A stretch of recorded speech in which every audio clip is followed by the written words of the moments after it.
आप सुन रहे हैं बोलते पन्ने और ये है रिसर्च इंजन पॉडकास्ट।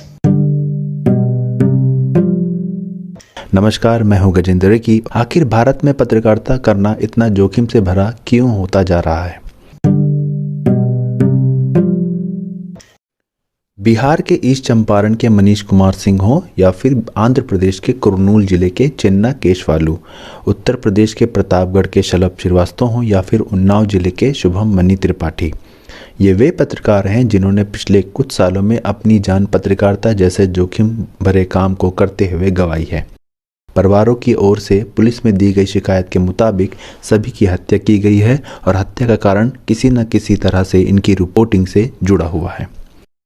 प्रेस की स्वतंत्रता को लेकर काम करने वाली संस्था रिपोर्टर्स विदाउट बॉर्डर्स यानी RSF की माने तो भारत में पिछले कुछ सालों में स्थिति और खराब हुई है। संस्था के मुताबिक पत्रकारों की सुरक्षा और पत्रकारिता की स्वतंत्रता के मामले में भारत की रैंकिंग लगातार गिर रही है। संस्था की ओर से 180 देशों में जांच के बाद प्रकाशित की गई रिपोर्ट की माने तो भारत अभी 142वें स्थान पर आता है। 2016 में भारत 133वें स्थान पर था। संस्था की ओर से पिछले दिनों प्रेडेटर गैलरी भी प्रकाशित की गई, जिसमें रशिया, चीन, उत्तरी कोरिया, बांग्लादेश और पाकिस्तान सरीखे कई ऐसे देश जहां पर पत्रकारिता करना मुश्किल हो गया है, उसमें हमारे भारत के प्रधानमंत्री का जिक्र भी किया गया है।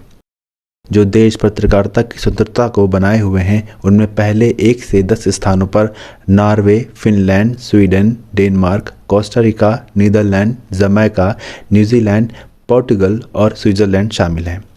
संस्था रैंक और अंकों के हिसाब से देशों को रंगों में भी बांटती है, जिसका रंग जितना गाढ़ा वहाँ प्रेस की स्वतंत्रता उतनी ही मुश्किल है। भारत इस मामले में लाल है, जबकि चीन, उत्तरी कोरिया, तुर्कमेनिस्तान, मध्य पूर्वी देश काले रंग में रंगे हैं, यानी यहाँ प्रेस की स्वतंत्रता बद से बदतर है। भारत के पड़ोसी देशों की बात करें तो सार्क देशों में शामिल सिर्फ नेपाल और श्रीलंका ही हैं जहाँ हालात थोड़े सही हैं। नेपाल को 106 रैंक और श्रीलंका को 187वीं रैंक पर रखा गया है। हालांकि श्रीलंका को भी ज़्यादा सही नहीं बताया जाता है। भारत में 2017 के सितंबर में कन्नड़ पत्रिका लंकेश पत्रिके की पत्रकार गौरी लंकेश की हत्या उनके घर में कर दी गई थी। आरोप कुछ हिंदुत्ववादी संगठनों पर लगा था जो उनके पत्रिका में लिखे गए लेखों से नाराज चल रहे थे। यह मामला काफ़ी चर्चित हुआ था। अभी कुछ महीने पहले जून में अवैध शराब माफिया के खिलाफ खबर चलाने पर ABP न्यूज़ के पत्रकार शलभ की हत्या कर दी गई थी, जबकि उन्होंने हत्या से कुछ दिन पहले पुलिस में धमकी की शिकायत भी दर्ज कराई थी। यह मामला यूपी का है। आंध्र प्रदेश के चिन्ना केशवालू की हत्या में आरोपी तो पुलिस अधिकारी ही हैं जो उनके गैर कानूनी कामों को प्रकाशित करने से नाराज चल रहे थे। चिन्ना केशवालू एक EV5 स्थानीय चैनल से जुड़े हुए थे। कमिटी टू प्रोटेक्ट जर्नलिस्ट की माने तो 2016 से लेकर 2021 के बीच भारत में 16 पत्रकारों की हत्या हुई है। यहाँ महिला पत्रकारों को आए दिन सोशल मीडिया पर मारने और रेप करने की धमकी भी मिलती रहती है।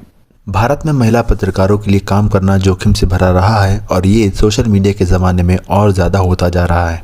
यहाँ महिला पत्रकारों को आए दिन सोशल मीडिया पर मारने और रेप की धमकी मिलती रहती है। महिला पत्रकारों पर होने वाली हिंसा को लेकर संयुक्त राष्ट्र की रिपोर्ट कई गंभीर चिंताओं को सामने रखती है। इस रिपोर्ट के मुताबिक पूरी दुनिया में महिला पत्रकारों को पुरुषों के मुकाबले कहीं ज़्यादा ऑनलाइन और ऑफलाइन प्रताड़नाओं का सामना करना पड़ता है। इतना ही नहीं, उन्हें उनके काम से ज़्यादा उनकी शारीरिक बनावट, जाति व सांस्कृतिक पृष्ठभूमि के लिए भी प्रताड़ित किया जाता है। उदाहरण के लिए भारत में दलित, मुस्लिम व आदिवासी समुदायों से आने वाली महिला पत्रकारों को कहीं ज़्यादा दिक्कतें उठानी पड़ती है। अगर आप सोच रहे हैं कि पत्रकारों पर हो रही प्रताड़ना सिर्फ उनका निजी मसला है और इसका आपके जीवन पर कोई असर नहीं होगा, तो यह गलत है। संयुक्त राष्ट्र का कहना है कि जब कोई पत्रकार और विशेषकर महिला पत्रकार सोशल मीडिया मंचों या फिर न्यूज़ रूम में ट्रोलिंग या दूसरे दबावों के चलते अपनी बात नहीं रख पाती, तो इसका सीधा नुकसान आपको होता है, क्योंकि पत्रकारों के अनुभव या विश्लेषण या फिर उनकी खोजी रिपोर्ट आपके जीवन की उन कठिनाइयों से जुड़ी होती है जिनके लिए एक आवाज़ आप ढूंढ रहे होते हैं।